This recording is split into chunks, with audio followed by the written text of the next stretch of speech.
mañana yo quisiera predicar algo que el Señor ha puesto en mi corazón y creo que es necesario mirar las Escrituras acerca de nuestra salvación. Dice la Biblia que tenemos que velar acerca de nuestra salvación.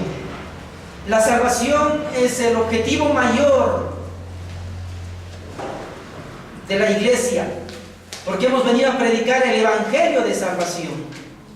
Y nuestro objetivo es predicar un evangelio que produzca la transformación en el corazón de los hombres por medio del poder del Espíritu Santo. Porque sin Él nada podríamos hacer, ni aún las palabras podrían ser como metal que resuena o címbalo que retiñe. Nada más. Pero el evangelio y el poder de Dios va a producir en nuestros corazones un amor a Dios, un temor delante de Dios, y todo esto es producto para una salvación, la salvación que el Señor nos tiene preparada.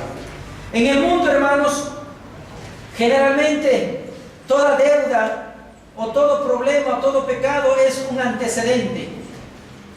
En el mundo cada cosa que nosotros hacemos son antecedentes.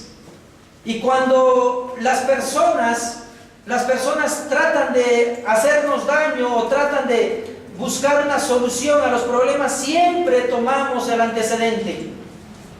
Ese es lo malo en este mundo. Aún así nos hemos acostumbrado. Y aún así creemos que Dios es. Aún equivocadamente creemos que también Dios siempre nos está contándonos nuestras malas obras.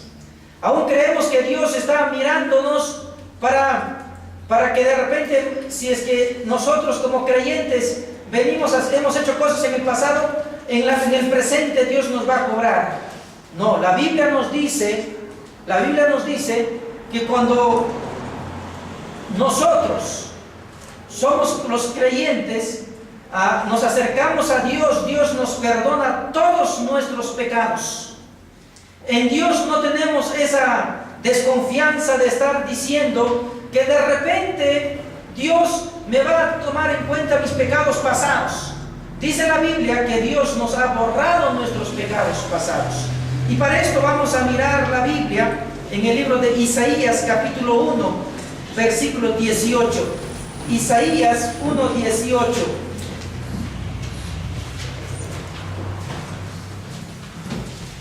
Isaías 1:18. Dice las Escrituras de esta manera en Isaías 1:18. Venid, luego dice Jehová, y estemos a cuenta. Si vuestros pecados fueran como la grana, como la nieve serán emblanquecidos. Si fueren rojos como el carmesí, vendrán a ser como blanca lana. Miren lo que dicen las Escrituras. Si tus pecados fueren como la grana es un tipo de color, es una escarlata, tipo un color escarlata. Y los reyes, los hombres que estaban en autoridad en el Antiguo Testamento, los emperadores, se ponían vestiduras refulgentes como color púrpura, como color escarlata, colores que mostraban autoridad y mostraban temor. Dice la Biblia, si tu pecado fuere como una autoridad en tu vida, que te daña, que te perjudica y que te ordena, dice, esos pecados tan duros, difíciles de sacar de tu propia vida, si tú te acercas al Señor, dice la Biblia, serán como blanca o serán emblanquecidos. Si fuesen tan rojos, un color púrpura, un color escarlata, un color rojo oscuro podría ser, si tus pecados fuesen tan profundos en tu vida, si tus pecados fuesen tan hirientes, tan dolorosos en tu vida, dicen las Escrituras, podrían ser emblanquecidos. Y miren lo que dice, si fueren rojos como el carmesí, vendrían a ser blanca lana. Realmente, hermanos, El problema del hombre en estos tiempos y desde los tiempos pasados es el pecado. El pecado es el que ha arrastrado, o lo que ha arrastrado al ser humano a lo que es ahora. ¿Cómo es el hombre pecador ahora? Si leyéramos el libro de Romanos en el capítulo 3, miren lo que dice la Biblia. Así es el hombre hoy en día. Romanos capítulo 3, dice la Biblia, como está escrito, no hay justo, 3:10, Romanos 3:10, como está escrito, no hay justo, ni aún uno, no hay quien entienda, no hay quien busque a Dios, todos se desviaron a una, se hicieron inútiles, no hay quien haga lo bueno, no hay ni siquiera uno, sepulcro abierto es su garganta, con su lengua engañan, venenos de áspides hay debajo de sus labios, su boca está llena de maldición y de amargura, sus pies se apresuran para derramar sangre, quebranto y desventura hay en sus caminos, y no conocieron camino de paz. No hay temor de Dios delante de sus ojos, pero sabemos que todo lo que la ley dice, lo dice a los que están bajo la ley, para que toda boca se cierre y todo el mundo quede bajo el juicio de Dios, ya que por las obras de la ley ningún ser humano será justificado delante de él, porque por medio de la ley es el conocimiento del pecado. Hermano, ¿cómo está tu vida? ¿Cómo está la vida de la gente? La vida de la gente, según las Escrituras, nos dice que están bajo la ley, y si están bajo la ley, están pues alejados de Dios. Esa es la condición del hombre hoy en día. No hay temor de Dios, no desean conocer a Dios. Imagínense, hermano, en qué condición espiritualmente está la gente. Son pocos aquellos hombres y mujeres que abren su corazón al Señor, que se arrepienten de sus pecados y que quieren escuchar la palabra de Dios. Pero el grueso de la gente está, hermano, cegado de las cosas espirituales. No quieren entender a Dios, no quieren buscar a Dios. Esa es su condición. Esa es su condición de la gente, hermanos. Y la Biblia nos dice, no importa cómo esté tu corazón, cómo esté tu vida pasada, qué pecados hayas hecho, en qué condición de vida, de desórdenes hayamos vivido. Mire cuán amoroso y misericordioso es nuestro Dios. Qué maravilloso es nuestro Dios, hermano. Mira lo que dice el libro de Isaías. Isaías capítulo 43. Isaías 43, el versículo 25.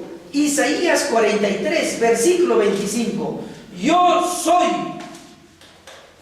el que borro tus rebeliones por amor de mí mismo, y no me acordaré de tus pecados. Dice la Biblia, yo soy el que borro tus rebeliones. El hombre está en rebelión con Dios, y es Dios quien va a borrar tus pecados. Es Dios quien va a limpiar tu corazón. Ya hemos visto cómo está el ser humano hoy en día. Y nuestro Dios, en su misericordia, en su amor, pues hizo algo maravilloso. Mucha gente dice, bueno, yo cambio mi vida cuando yo quiero. Yo hago de mi vida lo que yo quiero. Haz lo que tú quieres. Cada uno somos los arquitectos de nuestras vidas. Nosotros la construimos y nosotros la destruimos. Qué errados están en esas opiniones. Qué equivocados estamos, si hemos llegado a pensar alguna vez así. La Biblia nos dice que Dios es el que transforma el corazón del hombre, y que Dios es el que borra y limpia y purifica el corazón del hombre, aunque esté en rebelión. Y por esto mismo, por esta misma razón, Dios envió a nuestro Señor Jesucristo. Mira lo que dice Lucas capítulo 4. Lucas capítulo 4. Mateo, Marcos, Lucas está en el Nuevo Testamento, en el capítulo 4, versículos 18 y 19. Miren lo que dice, hablando Dios acerca de su Hijo.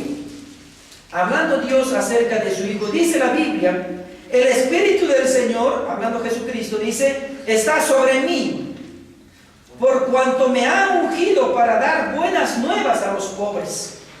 Me ha enviado a sanar a los quebrantados de corazón, a pregonar libertad a los cautivos y vista a los ciegos, a poner en libertad a los oprimidos. Miren, hermanos, o sea, el Señor nos describe que estamos en una condición de pecado, de tal manera que Dios ha sido ungido, que Dios ha sido enviado a traernos paz, a traer sanidad, y a los quebrantados de corazón, a darnos libertad a los cautivos del pecado, a dar vista a los ciegos que no quieren ver la palabra de Dios, a dar libertad a los oprimidos, esclavos del pecado. Y el versículo 19 dice interesante: a predicar el año agradable. A predicar el año agradable. Hermanos, Dios tiene su tiempo para comunicar sus verdades, su evangelio a cada uno de nosotros.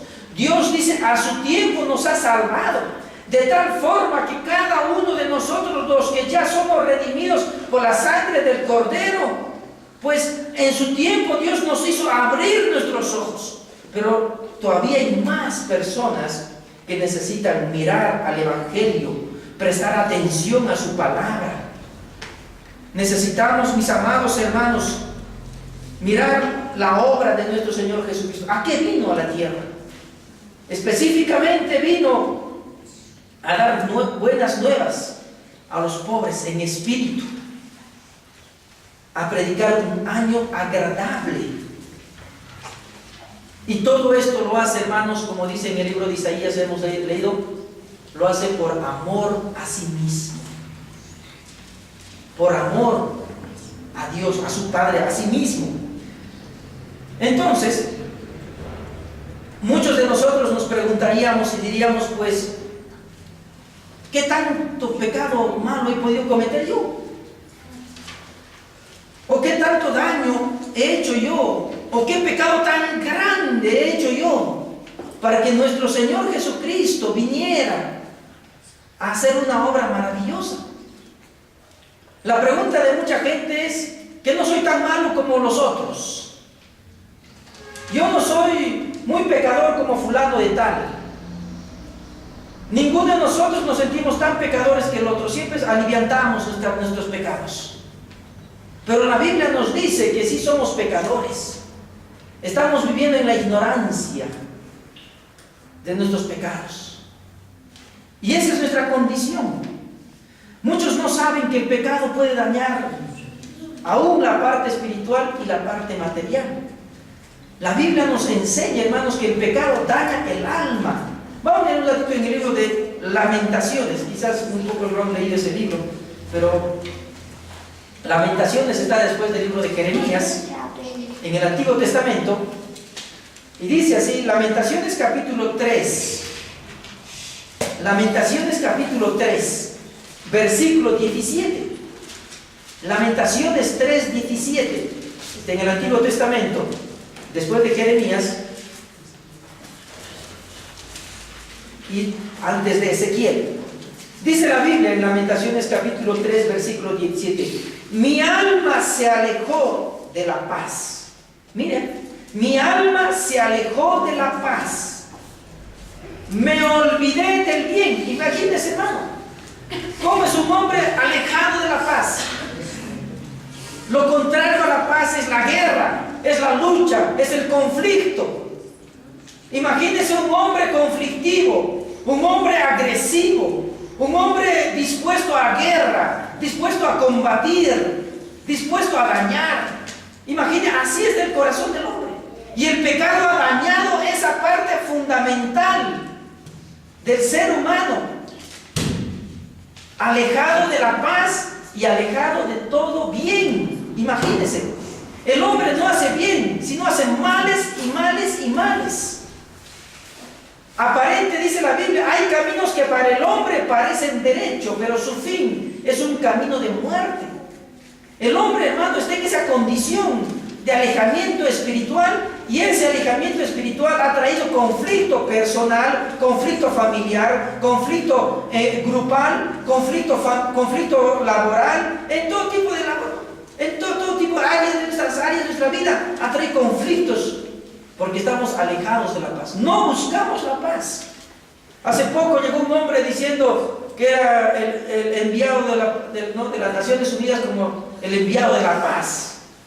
Y decía su eslogan: una gota trae paz. No puede traer una gota paz. No puede traer una gota paz, hermano. La paz, pues, no es como el mundo la da, dice las Escrituras. Jesucristo dijo: yo soy el camino, la verdad y la vida. Jesucristo dijo: por medio de mí, no, yo soy la puerta, que por medio de Él alcanzaremos a la paz eterna.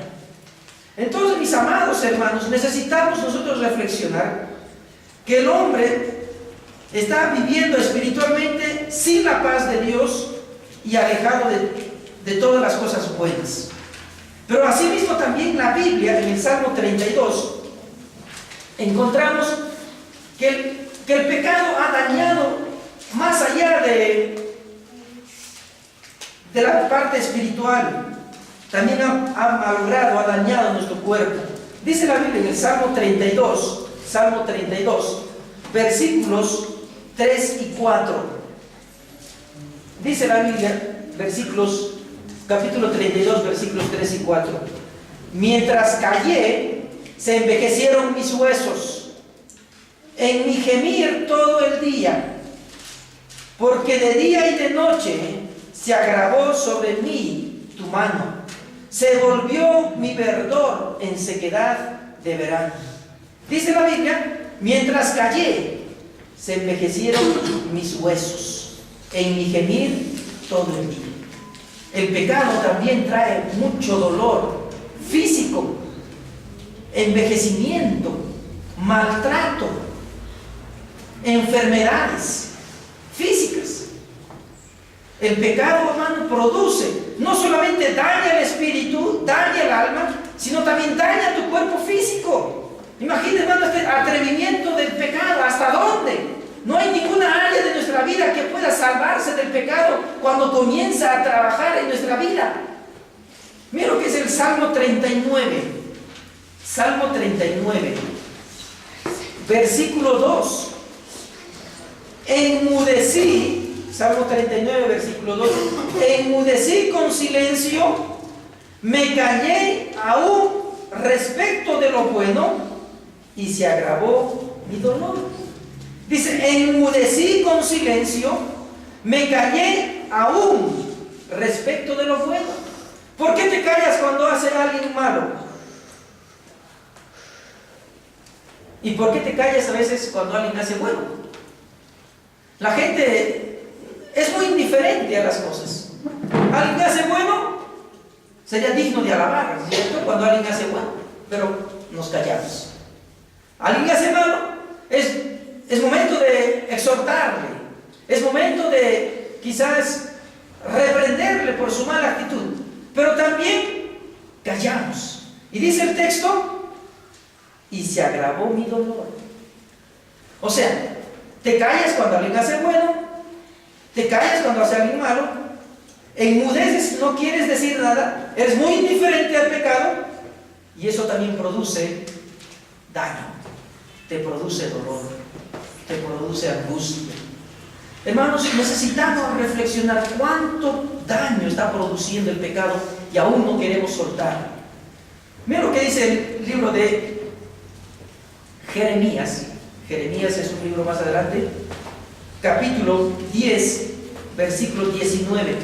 Jeremías 10, 19. Mira lo que dice la palabra de Dios. Ay de mí, porque mi quebrantamiento, mi llaga es muy dolorosa. Pero dije: ciertamente enfermedad mía es esta, y debo sufrirla. Mi tienda está destruida, todas mis cuerdas están rotas. Mis hijos me han abandonado y perecieron. No hay Mas ¿quién levante mi tienda? Ni quien cuelgue mis cortinas. Pero empieza quejándose por mi quebrantamiento. Mi llaga es muy dolorosa. Hermanos, el pecado comienza a carcomer la vida del ser humano hasta que no tengas ni fuerzas para levantar tu propia morada.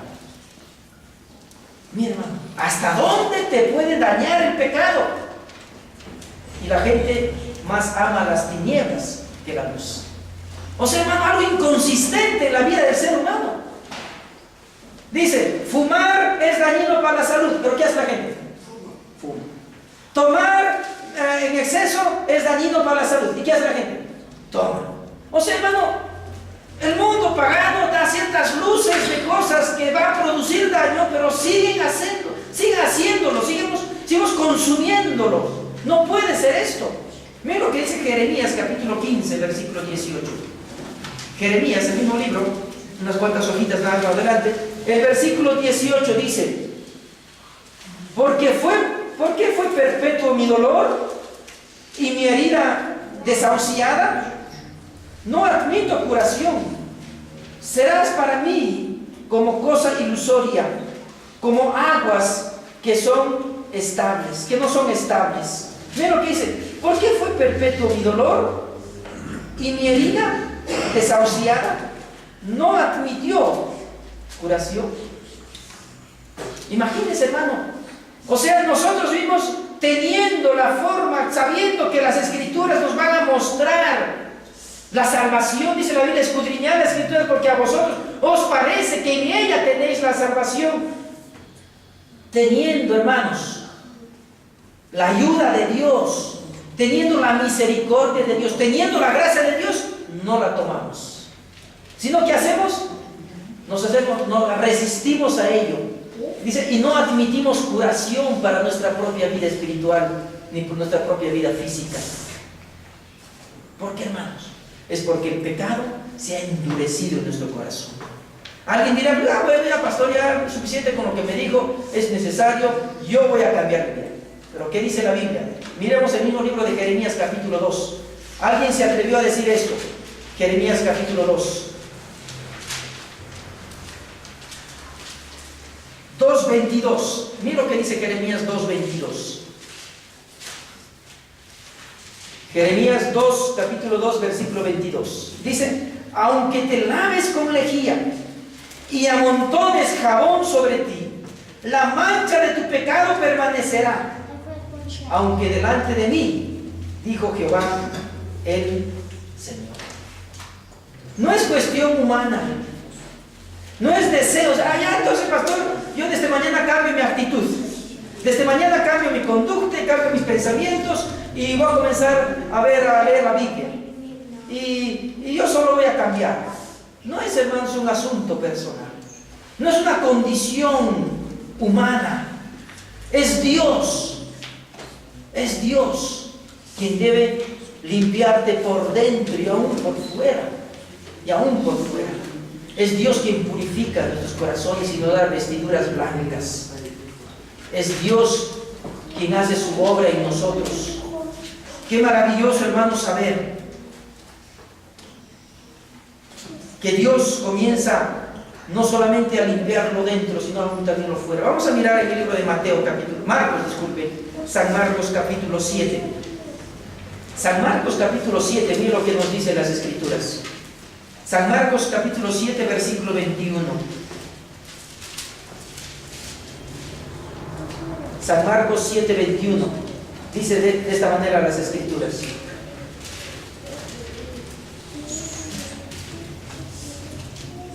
porque de lo dentro del corazón de los hombres salen los malos pensamientos, los adulterios, las fornicaciones, los homicidios, los hurtos, las avaricias, las maldades, el engaño, la lascivia, la envidia, la maledicencia, la soberbia, la insensatez. Todas estas maldades de dentro salen y contaminan al hombre. Esto no se lava con lejía, esto no se lava con jabón, esto no se lava con el champú, con el mejor champú que existe en el mundo. Esto no se lava con nada químico. Esto se lava con la sangre de nuestro Señor Jesucristo. Y es por ello, mis amados hermanos, que es necesario entender que la obra de nuestro Señor Jesucristo aquí en la cruz, su sangre derramada, y dice la Biblia que derramó hasta su última gota, para producir en nosotros la salvación de vida eterna. Él es el quien produjo en nosotros aquel milagro de salvación, aquel milagro de amor para cada uno de nosotros. Y esto, mis amados hermanos, no es un acto simplemente de decisión, no es un acto de compromiso verbal, no es un acto donde usted debe decir, bueno, yo ahora sí, ahora que entiendo, voy a decidir hacer tal acción, ni cuál acción. Sino esto es un proceso por la cual nosotros vamos a entender la venida de Cristo Jesús a esta tierra. Podemos entender la obra que realizó en esta tierra, terminando en la muerte y la crucifixión y la ascensión. No es un simple entendimiento, sino es un medio profundo de tu vida espiritual. Porque mucha gente anda por ahí diciendo que es cristiano, expresando grandes acciones o grandes conductas de cristianos, pero sin embargo no son salvos. Porque no es razón de cambiar una conducta, no es un asunto de cambiar un pensamiento, sino es cambiar toda tu vida, donde Cristo viene a ser el Señor de tu vida, donde Cristo viene a ser el amo y dueño de tu vida, donde Cristo viene a ser aquel Dios a quien tú vas a alabar y glorificar y honrar su santo nombre. Es Cristo, aquel nuestro Señor, a quien nosotros le debemos toda nuestra vida.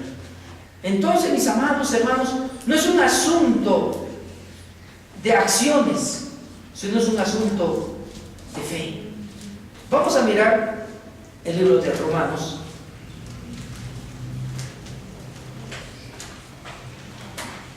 capítulo 11, versículo 6. 11, el número 5 y el número 6 de los versículos dicen: así también, aún en este tiempo, ha quedado un remanente,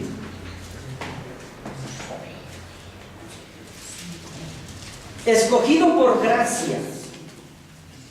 Y si por gracia, ya no es por obras. De otra manera, la gracia ya no es gracia. Y si por obras, ya no es gracia. De otra manera, la obra ya no es obra. Parecería una trabalengua, pero lo que está diciendo, mis amados hermanos, es que Dios ha escogido a sus hijos no por las obras que hubiesen hecho, sino por su gracia. Y si fuese por gracia, dice la Biblia, las obras no tienen ningún valor. Entonces, la salvación que el Señor nos ha otorgado, esa transformación de vida, no es por las acciones buenas que uno podría hacer, sino son solamente por gracia. Y es la gracia salvadora que debe ser vertida en tu vida para que tú y yo alcancemos la presencia de Dios un día. Es necesario que tú puedas darte cuenta que cuando Dios comienza a obrar, hay frutos del Espíritu Santo. Y vamos a mirar uno de los grandes frutos que debe producir en el corazón del hombre. Y esto no está produciendo Dios y está produciendo otras cosas que quizás sería bueno que tú te puedas preguntarte a ti mismo: ¿Dios estará trabajando en mi vida? Miramos en el libro de Romanos capítulo 10, versículos 8 al 10. Ese es el primer fruto que Dios debe producir en tu vida. Romanos capítulo 10, versículos 8 y 10. Dice: mas, ¿qué dice? Cerca de ti está la palabra, en tu boca y en tu corazón está la palabra de fe que predicamos. Mira lo que está diciendo: cerca de ti está la palabra. Todos tienen una Biblia, ¿cierto? Está en tu boca porque lo estás leyendo. ¿Qué más? Está en tu corazón porque estás reflexionando, estás meditando. Esta es la palabra de fe que predicamos. Lo que tú tienes en tus manos, lo que tú estás pronunciando y lo que tú estás reflexionando es la misma palabra que yo estoy leyendo. Versículo 10. Eso debe producir, dice la Biblia, porque con el corazón se cree para justicia, pero con la boca se confiesa para salvación. No te estamos diciendo que tú te confieses tus pecados. Está diciendo que si Dios está obrando en tu corazón, tú tienes que confesar el nombre de Dios, no tus pecados. Por muchos años decíamos que eran los pecados de los hombres que debían ser confesados delante de Dios. Es lo que tú tienes que confesar de Dios, de la obra de Dios, del trabajo de Dios, de predicar su nombre. Tienes que hablar de Cristo. Entonces la primera obra, el primer fruto que debe salir de tu corazón, de un corazón agradecido, debe ser el confesar el nombre de Dios, el de hablar de Jesús, hablar de la obra, hablar de lo que Dios está haciendo con tu vida. Es la obra de Dios lo que tienes que confesar. Es a Jesucristo a quien tienes que tú confesar tu nombre, su nombre. Entonces, mis amados hermanos, el fruto que Dios está produciendo en tu corazón debe ser el de confesarlo a Jesucristo, de no callar. Mira lo que dice Mateo capítulo 10. En el libro de Mateo capítulo 10, versículo 32. 10:32 del libro de Mateo, capítulo 10, versículo 32 del libro de Mateo. Dice: a cualquiera, pues, que me confesare delante de los hombres, yo también le confesaré delante de mi Padre que está en los cielos. Y cualquiera que me negare delante de los hombres, yo también le negaré delante de mi Padre que está en los cielos. Entonces, ¿ya entiende qué es confesar a Jesucristo? Es hablar de Jesucristo, hablar de su obra maravillosa, hablar de su muerte en la cruz del Calvario, hablar de su resurrección, hablar de su ascensión, hablar de su reino celestial. Es hablar de Cristo. Entonces, hermanos, este es el primer fruto que debe producir en el corazón de los hombres. Cuando Dios comienza a salvar, Dios comienza a poner en tu boca, en tus labios y en tu corazón su palabra. Su palabra. De tal manera que tú puedas, de tu corazón puedan correr ríos de agua viva. Palabra de Dios. Qué misericordioso es nuestro Dios, que Él preparó todo para nosotros, para que podamos entender el Evangelio, podamos alcanzar la salvación, cosa que nunca lo vamos a encontrar tanto en las filosofías como en los conocimientos humanos, pero sí en la palabra de Dios. Y quisiera terminar yo narrándoles una parábola del Señor Jesús. En el libro de Mateo, capítulo 18, versículo 35. Mateo capítulo 18, versículo 35.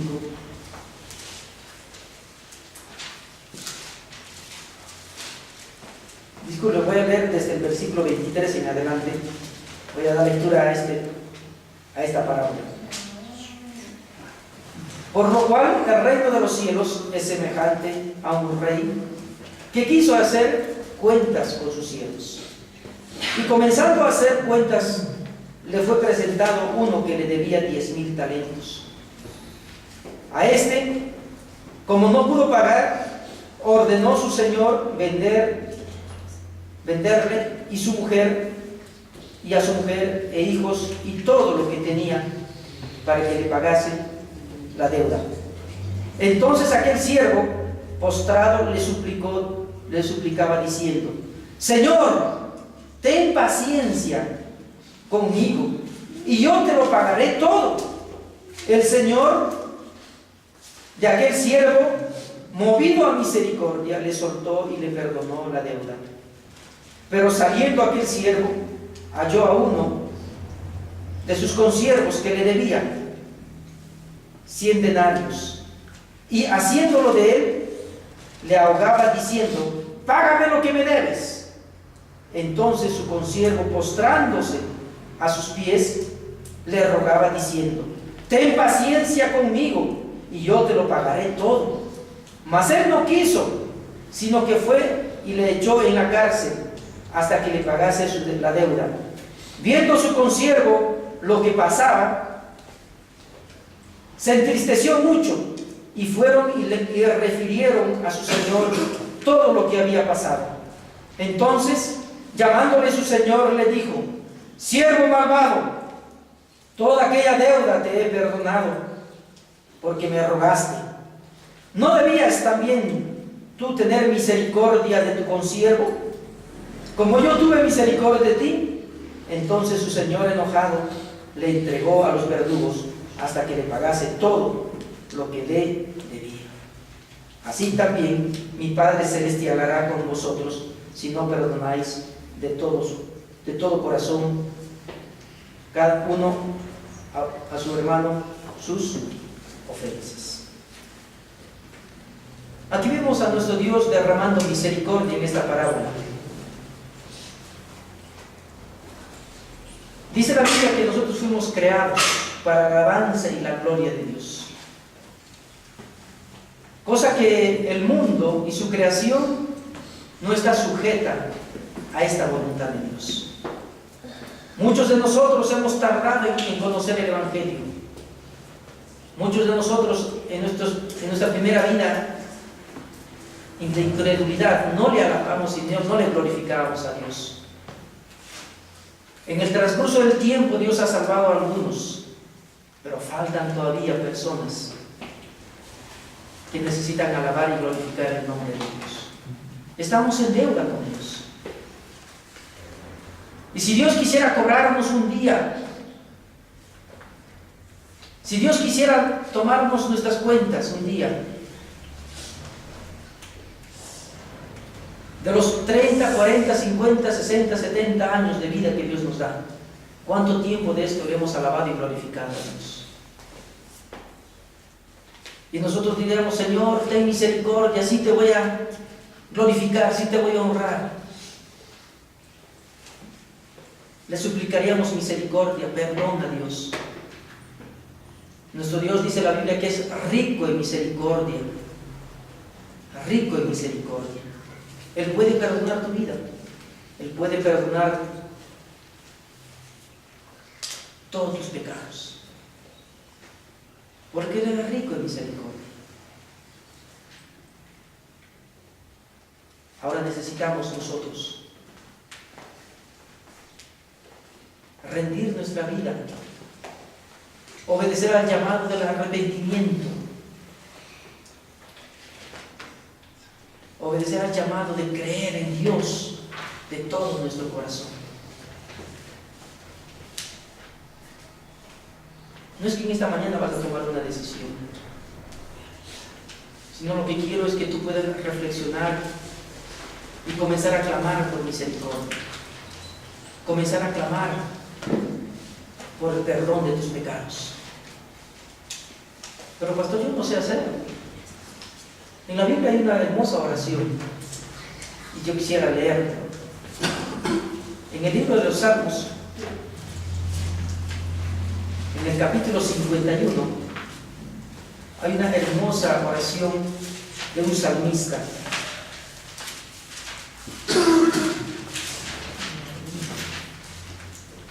Capítulo 51. Dice la Biblia de esta manera: ten misericordia de mí, oh Dios, conforme a tus misericordias. O ten piedad de mí, oh Dios, conforme a tu misericordia. Conforme a la multitud de tus piedades. Borra mis rebeliones. Lávame más y más de mi maldad. Y límpiame de mi pecado. Porque yo reconozco mis rebeliones. Y mi pecado está siempre delante de mí.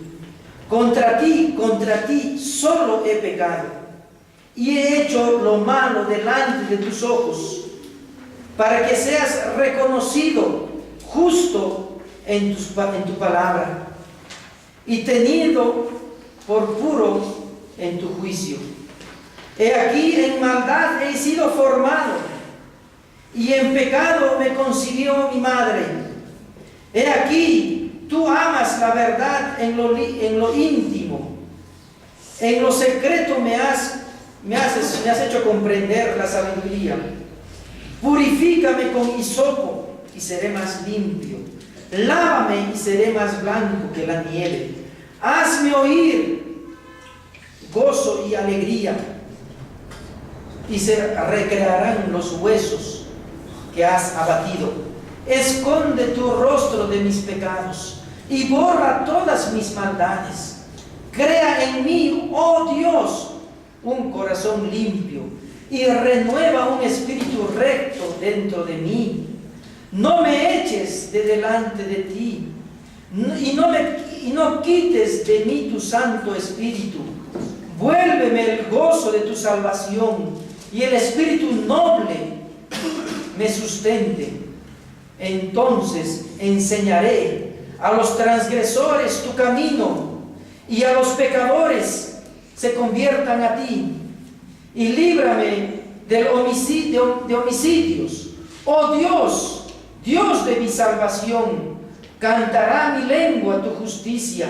Señor, abre mis labios y publicará mi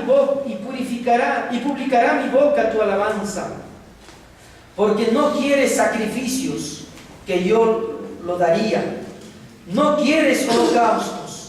Los sacrificios de Dios son el espíritu quebrantado, el corazón contrito y humillado. No desprecias tú, oh Dios. Haz bien con tu benevolencia a Sión. Edifica los muros de Jerusalén. Entonces te agradarán los sacrificios de justicia, el holocausto u ofrenda del todo quemada. Entonces ofrecerán becerros sobre tu altar.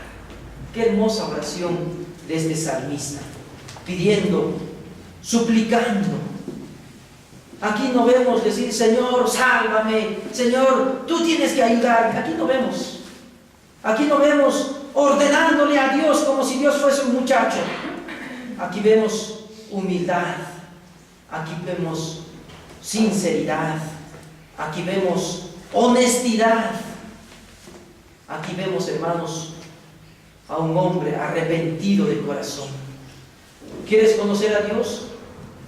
Empieza leyendo este salmo y reconociendo tus pecados, arrepintiéndote cada día delante de nuestro Dios. Que el Señor tenga mucha misericordia sobre nosotros. Que el Señor derrame su amor y su misericordia, porque realmente necesitamos de nuestro Salvador. Que Dios ilumine sus pensamientos. Vamos a ver.